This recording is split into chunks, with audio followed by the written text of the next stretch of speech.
Welcome back to my channel. இன்னைக்கு வந்து பார்த்தீங்கன்னா நம்ம என்ன பார்க்க போகிறோம் அப்படிங்கிறத நீங்கள் தம்ப்நெயிலே பார்த்துட்டு வந்திருப்பீங்க. எஸ், மாதம்பட்டி ரங்கராஜ் விசஸ் குரேஷி பற்றி தான் நம்ம பார்க்க போகிறோம். நேற்று வந்து மெம்பர்ஷிப் லைவ் பற்றின ஒரு வீடியோ போட்டிருப்பேன். அது பார்க்கலன்னா நீங்கள் போயிட்டு கண்டிப்பாக என்னோடய ப்ரொஃபைலில் போய் செக் பண்ணி நீங்கள் அந்த வீடியோ பாருங்கள். கண்டிப்பாக உங்களுக்கு பிடிக்கும்னு நினைக்கிறேன். ஸோ இந்த வீடியோவை உங்களுக்கு பிடிச்சிருந்து அப்படின்னா சப்ஸ்கிரைப் பண்ணிக்கோங்க, லைக் பண்ணிக்கோங்க.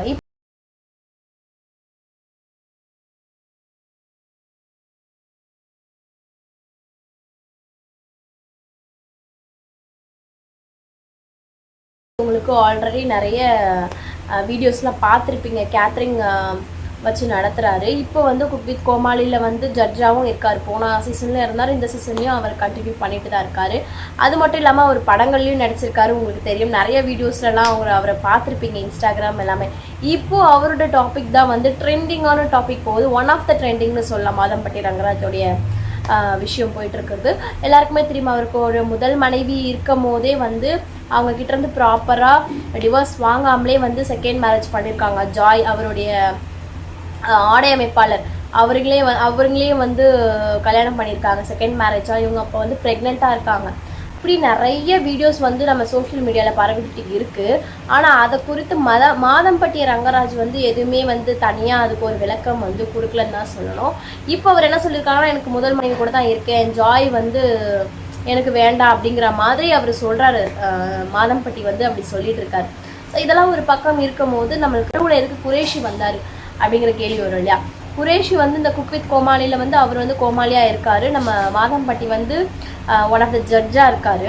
அப்படி இருக்கும்போது அந்த ஷோலேயே வந்து அவங்களுக்கு நிறைய சண்டை, ஒரு டாம் அண்ட் ஜெரி மாதிரி வந்து மாற்றி ஒரு கோமாளின்னு இல்லாமல் வந்து ஒரு படி மேலேயே போயிட்டு அந்த அவருடைய ஜட்ஜுன்ற ஒரு பொசிஷனில் இருக்கார். ஸோ அவர் அதையும் தாண்டி வந்து அவர் வந்து டீஸ் பண்ணுறது, கலாய்க்கிறதுங்கிற மாதிரியான விஷயங்கள்லாம் வந்து பண்ணிகிட்ருப்பார். எதுவுமே வந்து லிமிட்டில் தான் இருக்கும், ஓவர் தாண்டாது.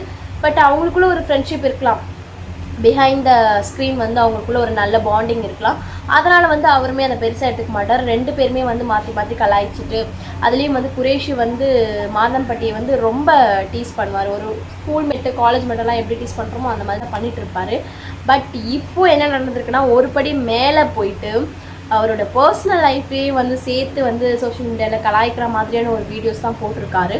பட் அது நம்மளுக்கு இப்போ விஷயமே கிடையாது. போட்டிருக்காரு, நம்மளை மாதம்பட்டி ஒரு வீடியோ போட்டிருக்காரு. அதாவது ஜாய் அவங்க இருக்காங்க இல்லையா, செகண்ட் ஒய்ஃப் அப்படின்னு சொல்லிக்கிறாங்க அவங்க வந்து அவங்களுக்கு ஒரு வீடியோ சென்ட் பண்ணுறாரு. இவர் பர்சனலாக வீடியோ எடுத்து, அந்த வீடியோ நான் இங்கே உங்களுக்கு வந்து ஸ்க்ரீனில் போடுறேன். அந்த வீடியோ இந்த மாதிரியான ஒரு வீடியோ தான் வந்து மாதம்பட்டி அவர்கள் வந்து அவங்களோட செகண்ட் ஒய்ஃப்க்கு வந்து சென்ட் பண்ணியிருக்காங்க. ஓய், என்னடி பண்ற பொண்டாட்டி? Miss you, love you. வீட்டுக்கு போய் சாப்பிட்டுட்டு. ஓகே, இதோட ஃபுல் வீடியோ வந்து உங்களுக்கு எல்லாமே யூடியூப்ல இருக்குது, இன்ஸ்டாவில் இருக்குது, வேணும்னா பார்த்துக்கோங்க. இந்த வீடியோ வந்து எடுத்து அப்படியே ரீமேக் பண்ணுற விதமாக வந்து குரேஷி அவர்கள் அவங்களோட இன்ஸ்டாகிராம் பக்கத்தில் ஒரு வீடியோ போட்டிருப்பாரு. அதுவே நான் உங்களுக்கு கொடுக்குறேன். இல்லைனா வந்து நீங்கள் அவரோட இன்ஸ்டாகிராம் பக்கத்தில் போனீங்கனாலே உங்களுக்கு தெரியும் அப்படின்னு சொல்லிட்டு.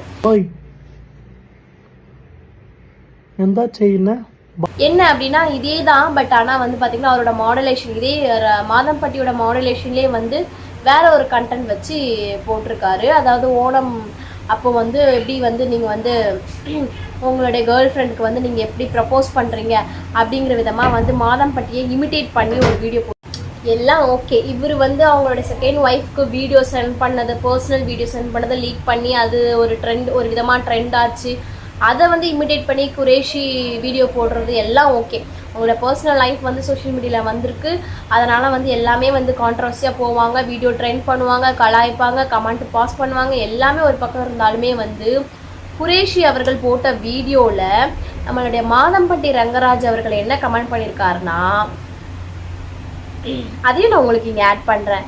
அதாவது ரொமான்ஸ் பத்தில் 2 வீக் வந்து என்கிட்ட ட்ரைனிங் எடுப்பா தம்பி அப்படிங்கிற மாதிரியான கமெண்ட் இங்கே பாஸ் பண்ணியிருக்காரு அவருடைய ஒரிஜினல் வீடியோவில், குரேஷி போட்ட வீடியோவில். நம்ம மாதம்பட்டியோட வீடியோஸ் போஸ்டர்லாமே வந்து கமெண்ட்டை ஆஃப் பண்ணி வச்சுருக்காரு. இப்போது அந்த ரீசெண்டாக வந்து அவருடைய பர்சனல் லைஃப்பை பற்றி கான்ட்ரவர்சி ஆனதுனால வந்து அவருடைய கமெண்ட் செக்ஷனை வந்து ஆஃப் பண்ணி வச்சுருக்காரு. ஸோ இவர் என்ன பண்ணியிருக்காருன்னா, குரேஷியோடைய கமெண்ட் பாக்ஸில் போயிட்டு அழகாக அவர் இமிட்டேட் பண்ணியிருக்காரு, அவரை தான் வந்து கலாய்ச்சிருக்காரு. ஆனால் இவர் என்ன சொல்லியிருக்காருன்னா ரொமான்ஸ் பத்தில் 2 வீக்ஸ் வந்து எனக்கு ட்ரைனிங் எடு அப்படின்னு சொல்லியிருக்காரு. இந்த கமெண்ட்டை மற்றவங்க எப்படி பார்க்குறாங்கன்னு எனக்கு தெரியல. பட் இது வரைக்கும் நான் வந்து கொஞ்சம் ஃபன்னாக சொல்லிட்டு இருந்தது. எனக்கு ரொம்ப சீரியஸாக இந்த கமெண்ட் எங்கே ஹிட் ஆச்சு அப்படின்னா, நீங்கள் வந்து செகண்ட் ஒய்ஃப், அவங்க வந்து தப்பானவங்களோ சரியானவங்களோ எனக்கு தெரியாது, உங்களுடைய குழந்தை தான் அவங்களுடைய வயிற்றில் இருக்குது, 6 மந்த்தாக ப்ரெக்னெண்ட்டாக இருக்காங்க வந்து அவங்க எல்லாருக்குமே சொல்லிட்டு இருக்காங்க. ஸோ அதுதான் உண்மை. ஏன்னா உங்களுக்கு மேரேஜ் ஆன பிக்சர்ஸ் எல்லாமே வந்து போட்டுட்ருக்காங்க, எல்லாமே வந்து நீங்களே உங்களுடைய வீடியோஸ் எல்லாமே இப்போ ட்ரெண்ட் ஆகிட்டு இருக்கு. நீங்கள் அவங்களுக்கு அனுப்பின பர்சனல் வீடியோஸ் எல்லாமே அவங்க லீக் பண்ணி வச்சுருக்காங்க. ஸோ அப்படி இருக்கும்போது அதை பற்றி கொஞ்சம் கூட ஒரு கில்ட் இல்லாமல் அவர் ஃபன் பண்ணுறாருன்னா, நீங்கள் அந்த ஃபன்னை வந்து அந்த கமெண்ட்டை எடுத்து இவரும் ஃபன்னாக ஒரு பாஸ் பண்ணுறாரு அப்படின்னா இவர் மேலே எந்த தப்பும் இல்லையா? அந்த கில்ட் அவர் வந்து கொள்ளாதான். அட்லாஸ்ட் வந்து நீங்கள் பண்ணிட்டீங்க, தப்பு தான். இப்போ ஃபர்ஸ்ட் ஒய்ஃப் வேணும்னு சொல்லிட்டு போயிட்டீங்கனாலும் லீகலி ஃபர்ஸ்ட் ஒய்ஃப் தான் இப்போ வரைக்கும் உங்களுக்கு. ஏன்னா அவங்க வேற அட்வொகேட் வேறு, அவங்களோட ஃபர்ஸ்ட் ஒய்ஃபே வந்து அட்வொகேட். அப்போ அவங்களுக்கே அந்த நிலைமைன்னா மற்ற உமனோட நிலைமைலாம் நினச்சி பாருங்கள், எப்படியான சமுதாயத்தில் நம்ம வந்து வாழ்ந்துட்டுருக்கோம் அப்படின்ட்டு.